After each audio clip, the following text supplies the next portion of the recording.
Good morning students. आपको सारे notes, videos, books वगैरह मिल गई होंगी। बेसिकली थोड़ा सा मेरे बारे में बताता हूँ। मेरा नाम पुनीत है। एमबीए का क्लासेस लेता हूँ। 2006 से पढ़ा रहा हूँ। 20 इयर्स का मेरे को एक्सपीरियंस है। वीजू, Poornima, JECRC, Arya, ILM, IRM, IPS business school सब में मैं जा रहा हूँ और एज अ गेस्ट फैकल्टी पढ़ा रहा हूँ। और इवनिंग में मेरा क्लासेस चलता है, ऑनलाइन ऑफलाइन रिकॉर्डेड, तीनों मोड पे क्लासेस चलता है। उसके अलावा एक टॉप कॉलेज है एमबीए का, आईएम अहमदाबाद, वहां मैं बच्चों को हर साल लेके जाता हूँ। मुंबई में एआई यूनिवर्सल, यहाँ पे गेस्ट पढ़ा रहा हूँ मैं। जेईसीआरसी में पढ़ा रहा हूँ, आर्या कॉलेज में पढ़ा रहा हूँ। इन कॉलेजेस में मैं पढ़ा रहा हूँ। देखिए, राइटर भी हूँ। 2008 से मैंने बुक्स वगैरह लिखना स्टार्ट कर दिया था। यूट्यूब पे सारे वीडियोस मिल जाएंगे, रिकॉर्डेड लाइव लेक्चर सब कुछ मिल जाएंगे। बस एक छोटा सा इंपॉर्टेंट डिस्कशन आप लोगों से करना था। एमबीए आप कहीं से भी करें, थोड़ा सा मेरे से आप डिस्कस करके अगर आप एमबीए ज्वाइन करते हैं तो आप थोड़ा सेफर मोड में रहेंगे। उसका रीजन बताता हूँ क्यों। क्योंकि मेरे को जो एक्सपीरियंस है ना 20 इयर्स का, एमबीए में प्लेसमेंट होगा कि नहीं होगा, कॉलेजेस कैसे पढ़ाते हैं, क्या उनका प्लेसमेंट स्ट्रक्चर है, क्या इंटरनल एक्सटर्नल इन्फॉर्मेशन है, मेन चीज अंदर क्या चल रहा है उनके। क्योंकि मैं तो रेगुलर कॉलेजेस में जा रहा हूँ तो मेरे को पता है कौन से कॉलेज में क्या चल रहा है। तो आप मेरे से थोड़ा सा एडवाइस लेके अगर आप एडमिशन लेते हैं तो थोड़ा सा सेफर जोन में रहेंगे।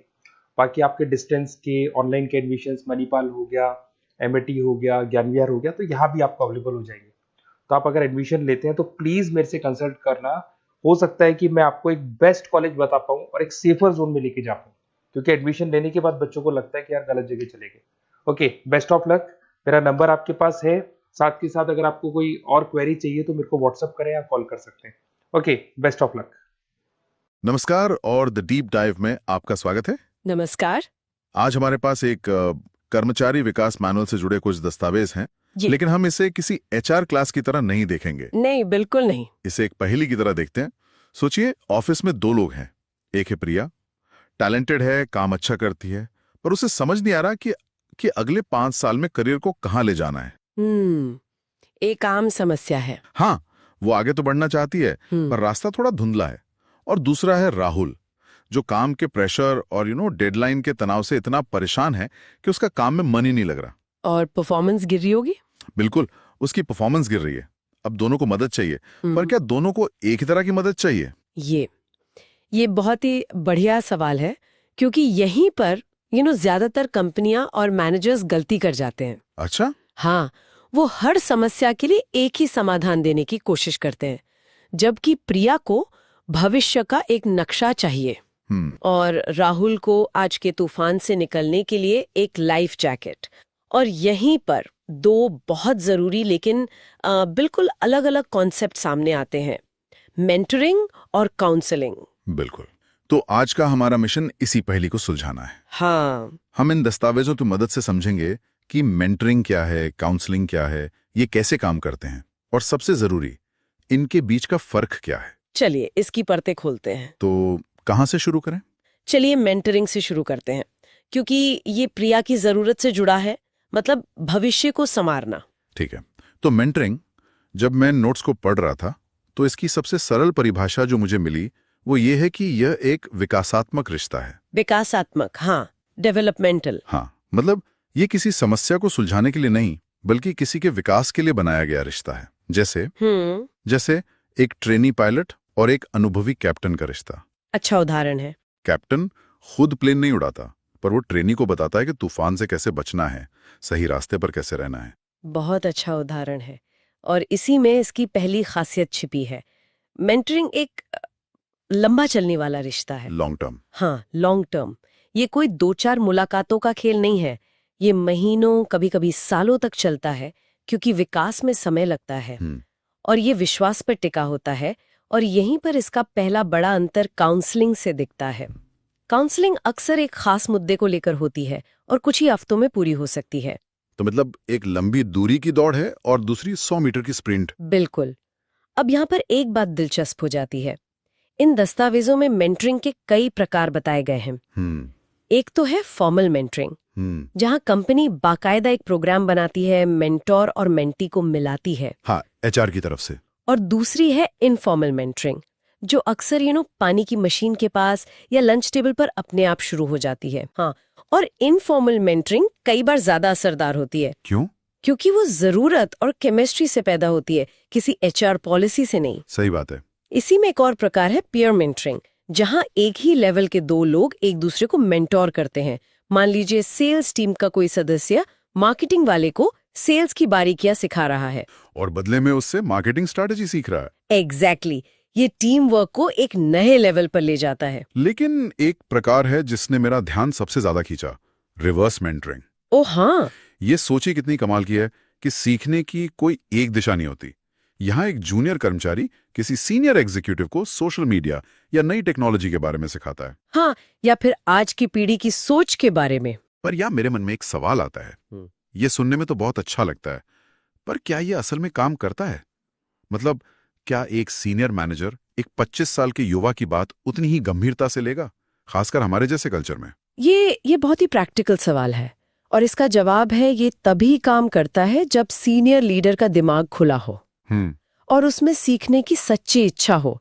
अगर सीनियर मैनेजर इसे सिर्फ एक और एचआर एक्टिविटी की तरह देखेगा तो ये फेल हो जाएगा, खाना पूर्ति जैसा। हाँ, लेकिन अगर वो सच में ये समझना चाहता है कि नई पीढ़ी क्या सोचती है या नया टूल कैसे काम करता है, तो ये कमाल कर सकता है। अच्छा। ये सीनियर लीडर को जमीन से जोड़े रखता है और जूनियर कर्मचारी को एक गजब का आत्मविश्वास देता है।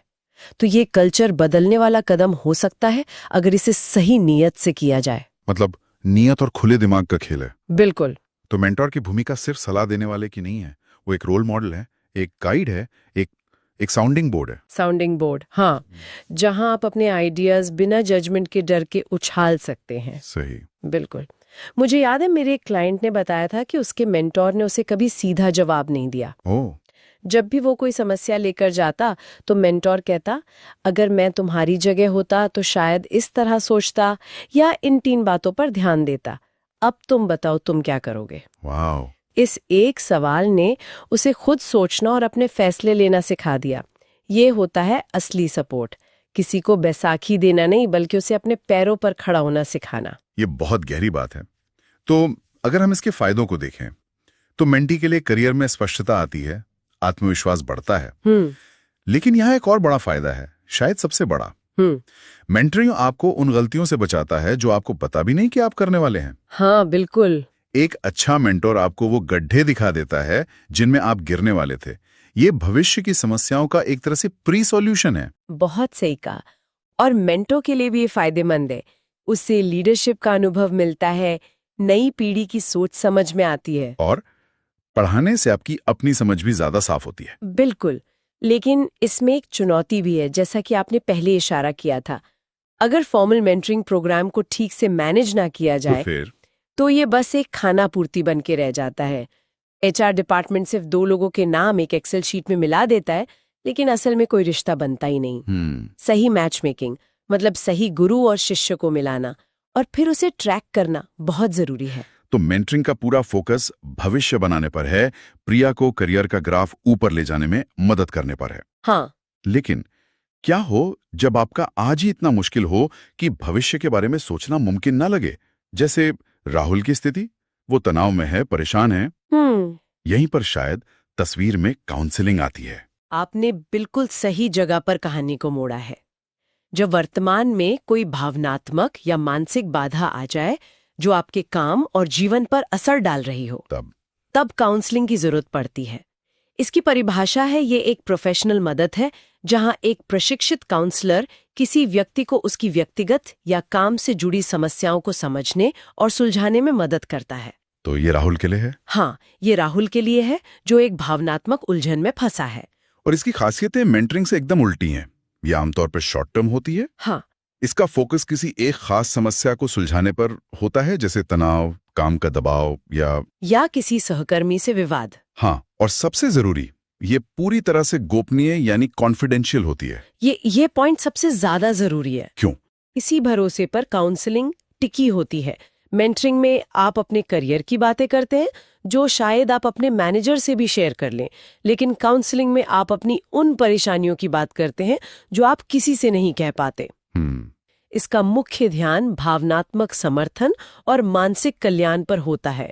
ये भविष्य के विकास पर नहीं बल्कि वर्तमान की पीड़ा को कम करने पर केंद्रित है। स्रोत में काउंसलिंग के भी कुछ प्रकार बताए गए हैं, डायरेक्टिव, नॉन डायरेक्टिव और पार्टिसिपेटिव। ये सुनने में थोड़े टेक्निकल लगते हैं, इन्हें आसान भाषा में कैसे समझें? इसे राहुल के उदाहरण से समझते हैं। ठीक है। मान लीजिए राहुल डेडलाइन मिस करने के तनाव में है। अगर वो डायरेक्टिव काउंसलिंग में जाता है तो काउंसलर उसे सीधे सलाह दे सकता है। जैसे तुम कल सुबह सबसे पहले ये 3 काम करो और अपने मैनेजर से जाके एक्सटेंशन मांगो। वो आपको एक साफ नक्शा देता है। ठीक है, यानी सीधे सीधे समाधान। हाँ, लेकिन अगर राहुल नॉन डायरेक्टिव काउंसलिंग में जाता है तो काउंसलर उससे पूछेगा, आपको क्या लगता है इस तनाव की असली वजह क्या है? अच्छा, क्या ये सिर्फ काम का बोझ है या कुछ और? इसे सुलझाने का पहला कदम आपके हिसाब से क्या हो सकता है? तो यहाँ काउंसलर आपको अपना नक्शा खुद बनाने में मदद करता है। एग्जैक्टली वो आपको जवाब नहीं देता, बल्कि सही सवाल पूछकर आपसे ही जवाब निकलवाता है। और पार्टिसिपेटिव, इन दोनों का मिश्रण होगा फिर? बिल्कुल। पार्टिसिपेटिव में काउंसलर और राहुल मिलकर एक एक्शन प्लान बनाते हैं।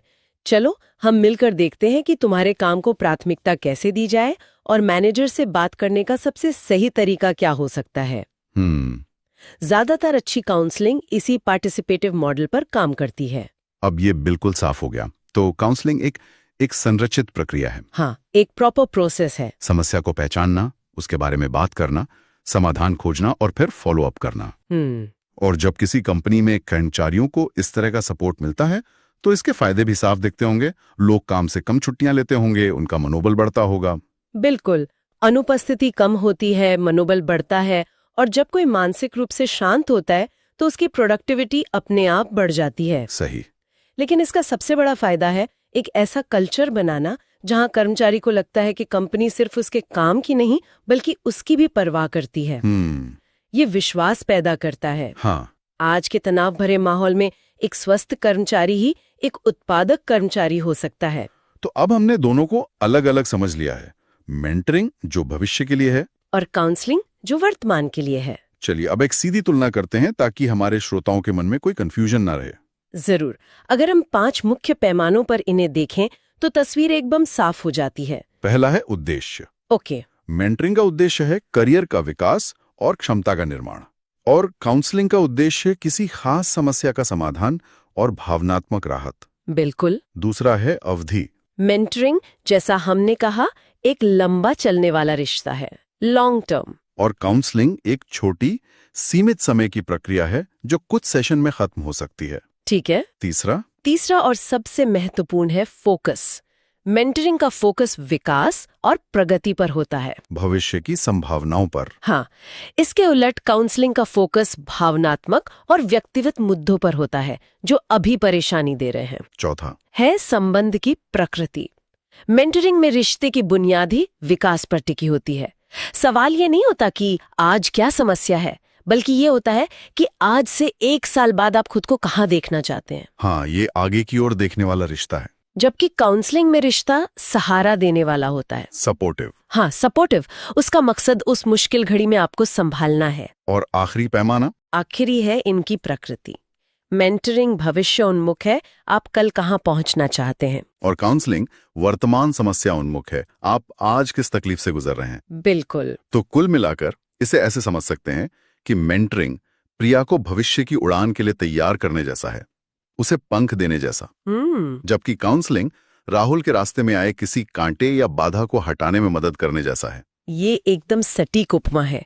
एक व्यक्ति को उड़ने के लिए पंख देता है, दूसरा रास्ते के कांटे हटाने में मदद करता है। और एक अच्छे संगठन को दोनों की जरूरत होती है। दोनों की। आप सिर्फ पंख नहीं दे सकते अगर रास्ता कांटों से भरा हो, और आप सिर्फ कांटे नहीं हटा सकते अगर किसी को पता ही ना हो कि उससे उड़कर जाना कहाँ है। दोनों अपनी अपनी जगह अमूल्य है। तो आज की चर्चा का सार यही है कि मेंटरिंग और काउंसलिंग दोनों कर्मचारी की सफलता और कल्याण के लिए महत्वपूर्ण स्तंभ है। हाँ, लेकिन वे अलग अलग जरूरतों को पूरा करते हैं। एक विकास पर केंद्रित है तो दूसरा समाधान पर।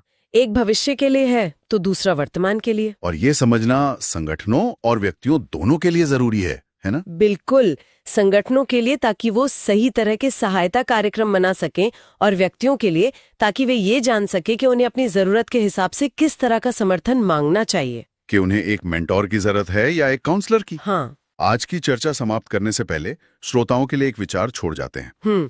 हमने ये तो साफ कर दिया कि ये दोनों भूमिकाएं अलग हैं, पर क्या एक ही व्यक्ति, जैसे कि एक मैनेजर, किसी के लिए मेंटोर और काउंसलर दोनों की भूमिका निभा सकता है? अच्छा सवाल है। क्या वो अपनी टीम के सदस्य के करियर को लेकर उसे मेंटोर भी कर सकता है, और जब वो किसी व्यक्तिगत समस्या से गुजरे तो उसकी काउंसलिंग भी कर सकता है? या फिर विश्वास, गोपनीयता और भूमिका की स्पष्टता बनाए रखने के लिए इन दोनों के बीच एक मजबूत दीवार खड़ी करना हमेशा बेहतर होता है? इस पर सोचिए।